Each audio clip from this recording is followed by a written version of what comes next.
approach untuk menangani COVID ya. Jadi tiap negara bagiannya menangani COVID-nya masing-masing. Dia diriskan sebagai civil servant. Beliau bekerja pada kota sebagai prinsipal data analis. Jadi salah satu job beliau untuk menghimpun data-data tentang COVID. Bagaimana dia mencoba negara bagian tempatnya itu dan New York, kami yang paling awal tentang COVID. Tapi karena dua negara bagian yang sangat tanggap dalam menanggapi COVID-nya, alhamdulillah di bawah kontrol. Jadi untuk COVID-nya, dicok data-data tentang kematian, tentang pendapatan, tentang area, tentang taxes, tentang bisnis. Jadi digubah datanya. Sehingga mereka hasilkan profil daripada orang penderita COVID-nya. Kira-kira income akibat termasuk rasio, akibat tempat terjadi, berdasarkan data-data yang diperolehkan. Akhirnya kemudian bantuan-bantuan. Jadi bantuan COVID bukan hanya dari pemerintah, tapi dari swasta juga itu membantu. Saya rasa untuk Acehnya mungkin perpaduan antara pemerintah dan pemerintah kaya yang bisa membantu untuk memberikan keringanan kepada masyarakat di sini. Jadi bukan hanya data yang beratnya, target untuk bantuannya lebih jelas. Jadi daerah-daerah daerah-daerah yang belum kejadian COVID-nya dan ternyata daerah yang miskin, mereka akan memberi bantuan pangan, akan memberi bantuan financial, akan meringankan biaya listrik, akan meringankan biaya rental, dibandingkan dengan daerah-daerah yang lebih income-nya lebih rendah. Yang income-nya lebih rendah itu mungkin akan diberikan sebagai keringanan dalam bentuk lain. Yang seputar COVID-nya. Dari itu yang udah kepingin intinya. Salah satu masalah yang menentukan itu adalah masalah diaspora. Masalah diasporanya rame sudah nyuruh raja yang profesional di luar. Tapi tidak ada jalur untuk memberikan input kepada kita aja. Jadi sebagian dari nada yang terjadi high-tech di Google, yang terjadi Microsoft, yang terjadi Petroleum. Jadi hari ini menjadi sesuatu yang kami dapatkan. Sehingga kamu mungkin anak financial bantuan cuma paling tidak kami bisa memberi kontribusi pemikiran. Ambil sekarang ini seperti Pak Sofian Jalil tadi bilang, beliau inginnya anak-anak Aceh bisa berdiaspora. Tapi masalah skill. Tamatan dari universitas kita itu skillnya apa? Skill yang bisa kita kepada dunia. Skill yang kita kepada dunia yang adalah skill IT. Adakah Aceh yang fakultas mengajarkan software engineer yang hasil daripada universitasnya bisa bekerja langsung di bidang IT. Jadi untuk berdiaspora itu lagi awal kerja dulu dan hal yang lain masih mudah untuk pergi kemana-mana. Sekarang nggak bisa harus ada skill.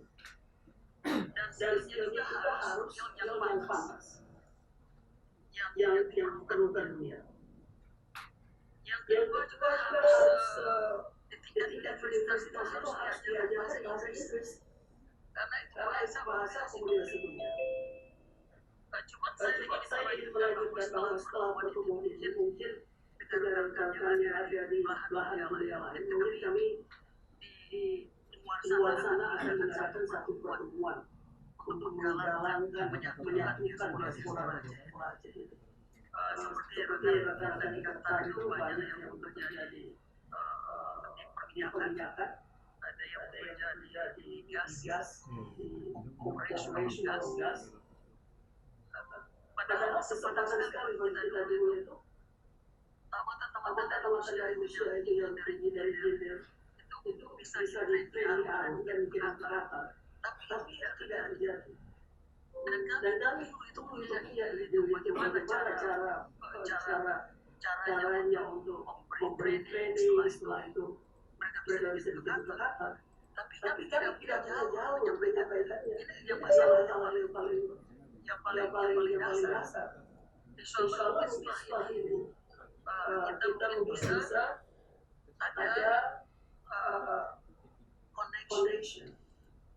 Mungkin kami ini anak-anak kami di sini yang muda pintar-pintar ini bisa setahun sekali atau 2 tahun sekali bisa ke Aceh, bertemu dengan kawan-kawannya di Aceh, dari universitas, dari tokoh-tokoh politik, berdialog dengan mereka. Dari dialog kita akan buat hidup baru. Karena kita membangun Aceh tidak cukup dengan ide orang lokal. Harus ada ide-ide baru yang bisa dikawinkan dengan ide lokal. Sehingga kita mungkin bisa cepat lebih maju. Saya kira itu aja dari saya. Mudah-mudahan insya Allah ini bisa berlanjut. Assalamualaikum warahmatullahi wabarakatuh. Ya, terima kasih. Saya maafkan kepada audiens, kepada khalayak. Ya. Sudah? Thank you very much. Alhamdulillah, terima kasih. Saya jujur saja membiarkan Adinda berbicara. Sebenarnya Adinda itu sudah melampaui waktunya. Tapi karena urun dirantau, ya kan? Jadi kakek rugi lagi ya. Jadi saudara Iryofi maklum akan ini. Dong pandang-pandang Adinda, asal kacamata ini agak berat baju, lu pikir Muno John Lennon yang ini kan lagu Imagine. Imagine for Livenia sendiri, karena dia begitu fanatik, ya kan? Baiklah, terima kasih. Saya pikir mengenai kemampuan keterampilan IT di negeri kita, terutama di Aceh sudah cukup banyak. Jadi itu juga saya pikir tinggal di connecting aja, dihubungkan, bagaimana bisa mengoptimalisasi sehingga juga mereka bisa masuk dalam dunia internasional, sehingga potensi mereka tidak hanya tinggal di Aceh. Problemnya di Aceh itu banyak sekali orang pintar, tapi mereka seperti susah bergerak karena itu juga akses yang mungkin tidak terbuka atau malu-malu atau tidak ada yang memberikan rekomendasi.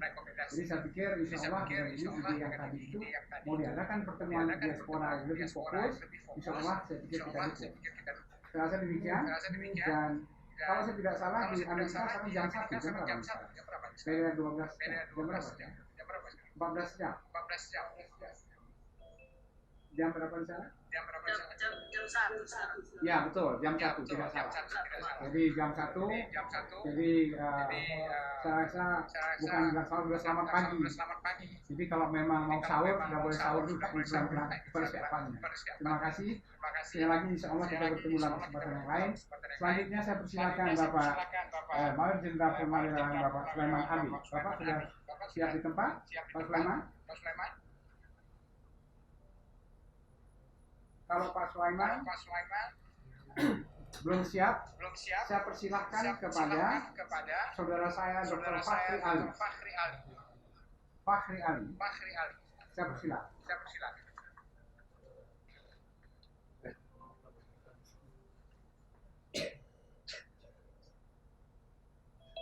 Assalamualaikum warahmatullahi Ya, terima kasih. Silakan. Nah, kita sudah dengar. Coba. Nanti dengar. Nah. Kita dengar. Oke. Singkat matok, katrip tak ada berpok ngon bahtiar ya. Silakan. Tapi ditanya oleh Pak Awal ya. Ya, almarhum. Silakan. Oke, menurut Lun, nah, Haji, hal-hal yang pendeta perhatikan lagu yang dari Amerika, so nantinya yang lagi jual lagunya. Adron. Azrul, dari Seattle ya. Ya. Kemudian dari ketua Busnya, anggota DPR PNS, Nasir Jamil. Nasir Jamil, lalu dari Azwar Abu Bakar, yang poin-poin yang operasional, manajeable untuk dilaksanakan. Nasir Jamil karena kontaksi dengan pemerintah daerah dan pemerintah pusat. Nah, link yang total di antaranya akhirnya yang dari Amerika yang karena global link menurutnya yang paling penting dan the true yang digunakan lagi merantaunya ke Najibna Diaspora. Guru yang jadi bilang the true diaspora yang awal-awalnya yang dibuat Indonesia dan itu diaspora dan memang gagasan diasporanya dulu yang ketua CIM partainya untuk kulit tapi awal-awal seperti yang di Jakarta ya anak ini pendidikan tapi lagi yang di Malaysia yang di Arab dan segala macam tapi dengan anak kecil yang paling penting dari Nasir Jamil, dari Abu Bakar, Azwar Abu Bakar, dari terakhirnya dari Tuan Nagronya. Karenanya manajeable gagasan awalnya dan bisa dilakukan. Oh, dari rektor sebutin. Rektornya paling guna di empirik pengalaman. Sebabnya rektornya kan merasa kan ya di Acehnya. Anak seakan-akan anak COVID, anak sakuna seakan-akan. Jadi bisnis as usual. Hanya menurut berbahaya taknya. Akhir lagi nya. Jadi inisiatif yang bisa oleh rektor, baru undang hai macam-macamnya yang perhatikan dari pemerintah daerah.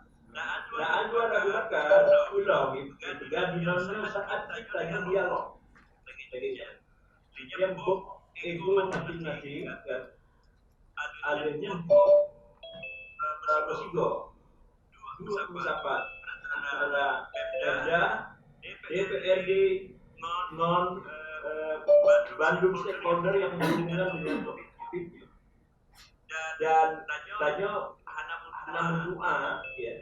anak berdoa bahwa topik anak utama di Aceh. Tetapi nyata itu kemungkinan besar yang nama utama.